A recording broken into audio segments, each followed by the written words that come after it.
ഞാൻ വഴുതനങ്ങ കൊണ്ട് ഒരു കറി റെഡിയാക്കാൻ പോവാണ്. 2 വഴുതന എടുക്കുന്നുള്ളൂ, കുറച്ച് ആൾക്കാരുള്ളതുകൊണ്ട്. ഈ എള്ളെണ്ണ എടുക്കേണ്ടത്, ഞാൻ ഫുൾ എള്ളെണ്ണ എടുത്തില്ല. സൺഫ്ലവർ ഓയിൽ എടുത്ത് അതിലേക്ക് മല്ലിപ്പൊടി ഇട്ടു, പിന്നെ മുളക്, പിന്നെ നിലക്കടല. അതൊന്ന് കരിഞ്ഞു പോകരുത്, ശ്രദ്ധിക്കണം. അതിലേക്ക്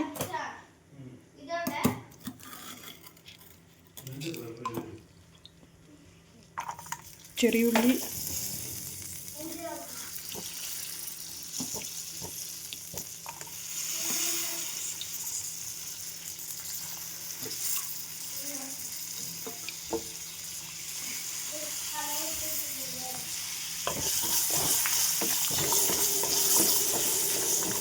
അത് സിമ്മിലാക്കിയതാണ്, അല്ലെങ്കിൽ കരിഞ്ഞു പോയാൽ പോവും. പിന്നെ തക്കാളി,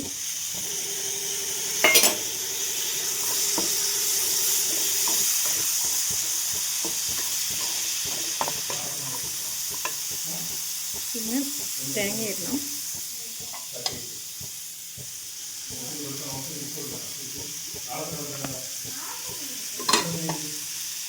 ഇത്രയും ഇട്ടിട്ട് വഴറ്റുകയാണ് ചെയ്യേണ്ടത്.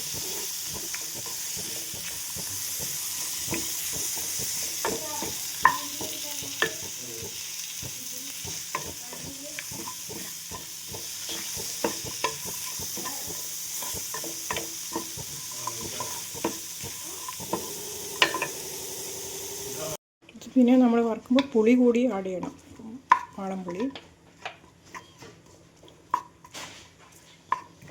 അതിനുശേഷം പിന്നെ നമ്മളിതെല്ലാം കൂടി മിക്സിയിൽ ഇട്ടിട്ട് അര ഗ്ലാസ് വെള്ളം ഒന്നാക്കിയിട്ട് അരക്കണം. നല്ല പേസ്റ്റ് പോലെ അരച്ചെടുക്കണം. പുളി ചേർക്കണം, ഒരു ചെറിയ ഇത്രയും മതി. ഓയിൽ ചൂടാകുമ്പോൾ നമുക്കതിലേക്ക് കടുകിടാം.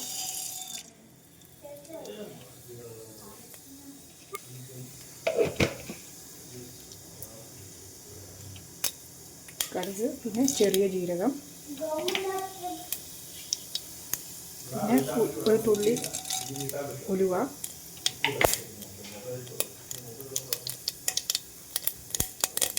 അത് പൊട്ടി തുടങ്ങുമ്പോൾ തന്നെ കുറച്ചധികം കറിവേപ്പില, പിന്നെ ഒരു വെളുത്തുള്ളി ഇടുക,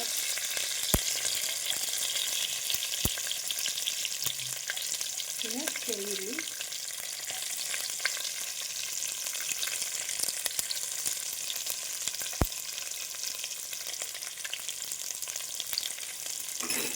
നല്ലോണം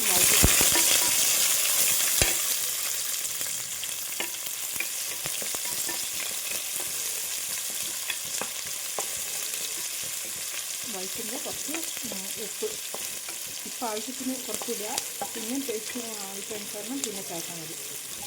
ഉപ്പിടുക, മഞ്ഞളിടുക, പിന്നെ ഈ വഴുതനങ്ങയും കൂടി ഇട്ടിട്ട് വഴറ്റണം.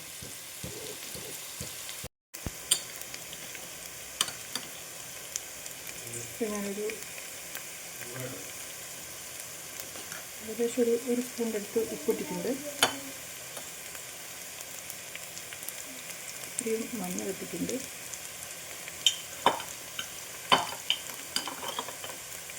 കാശ്മീരി മുളക് പൊടി,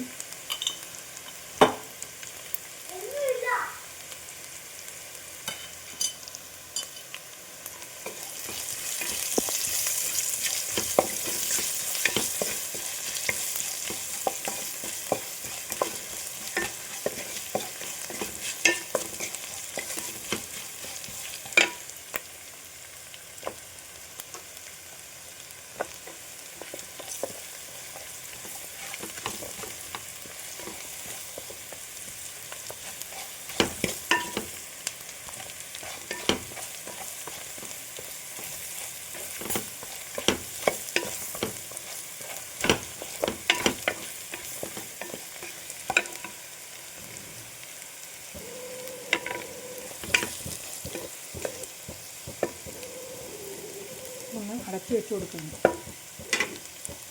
ഇപ്പോൾ ഇതിലേക്ക് നമ്മൾ പിന്നെ അരച്ച് വെച്ച മസാല ഒഴിക്കുകയാണ്.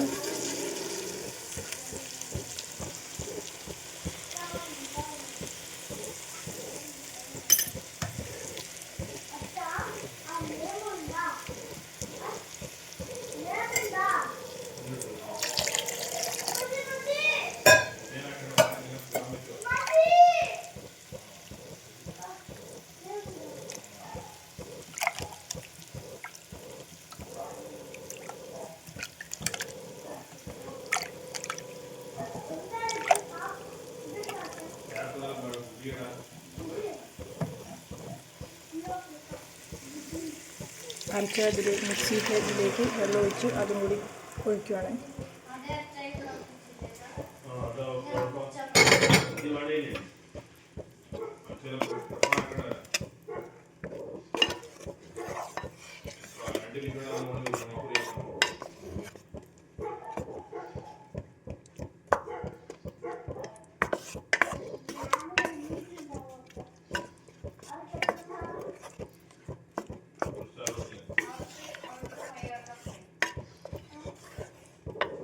ഇതിന് നമ്മളൊരു അരമണിക്കൂർ, ഏകദേശം ഒരു അരമണിക്കൂർ അടച്ച് വെച്ച് വേവിക്കണം.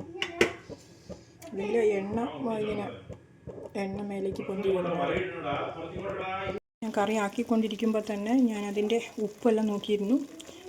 ഇതിന് നല്ലൊരു മറ്റേ നിലക്കടലേൻ്റെ രുചിയും പിന്നെ പുളിൻ്റെ രുചിയും എല്ലാം കൂടി നല്ലൊരു ടേസ്റ്റ് ഉണ്ട്. നമ്മൾ സാധാരണ വെക്കുന്ന ഒരു കറിയല്ല, കേരളത്തിലധികം വെക്കലില്ല.